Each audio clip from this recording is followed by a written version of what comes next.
Hello, and thank you for watching. My name is Bradford Roberts, Principal Broker, Founder, and Owner of TR Realty in the Las Vegas area.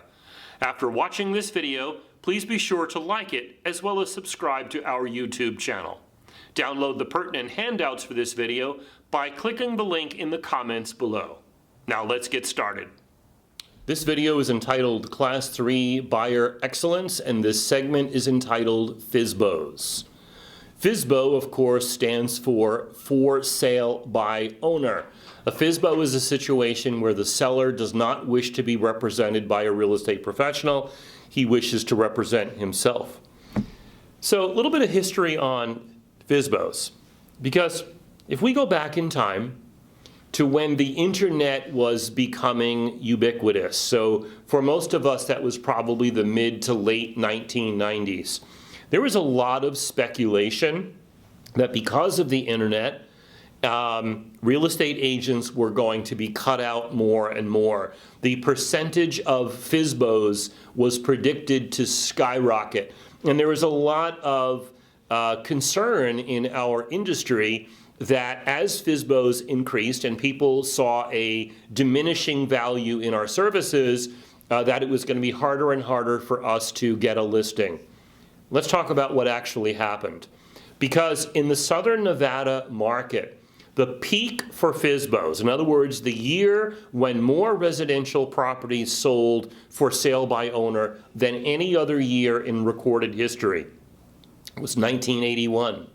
Now, I don't know about you, but I certainly did not have internet access in 1981.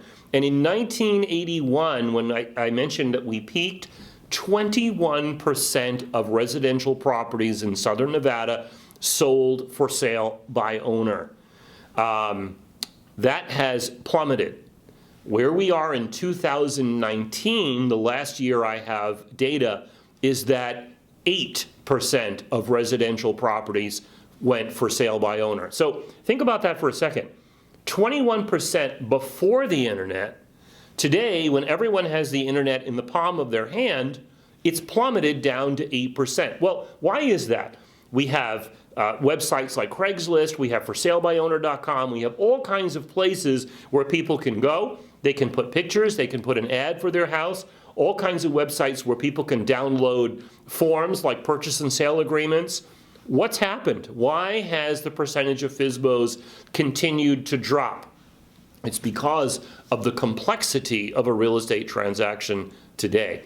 We won't even get into the safety component of not having a licensed professional be able to pre-screen most people who visit your home. We won't even get into that. We'll talk about the complexity of the paperwork, the liability that is inherent in a real estate transaction, the way society has become so litigious, everybody's suing everybody else over every little thing.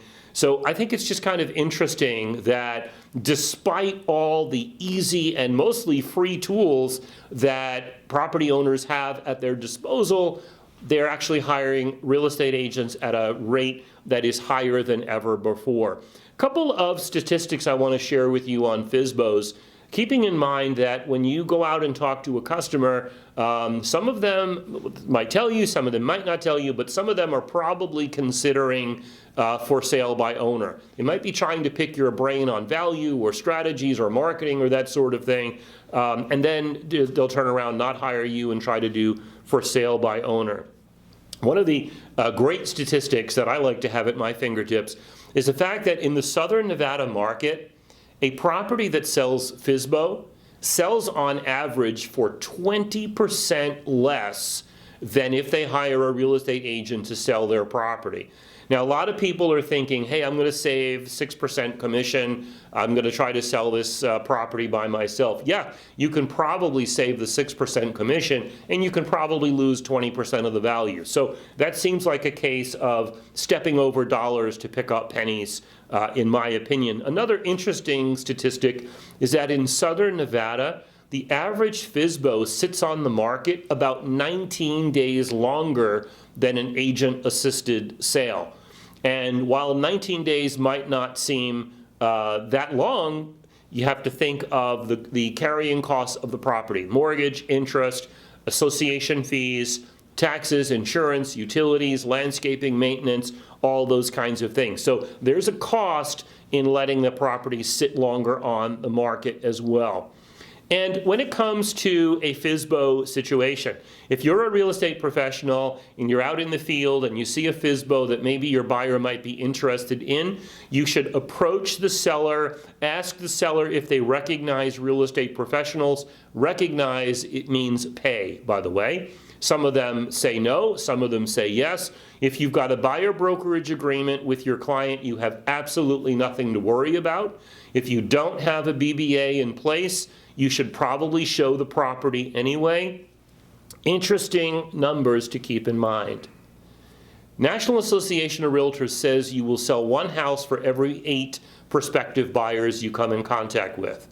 National Association of Realtors says the average buyer looks at 15 properties before they buy one. I'm no mathematician, but if we're going to sell to 1 out of 8, and each one is going to look at 15 before they buy one, it seems to me your chance of selling that home to that buyer is less than 1%. So be a professional. Always put your client's interests ahead of your own, ahead of your commission.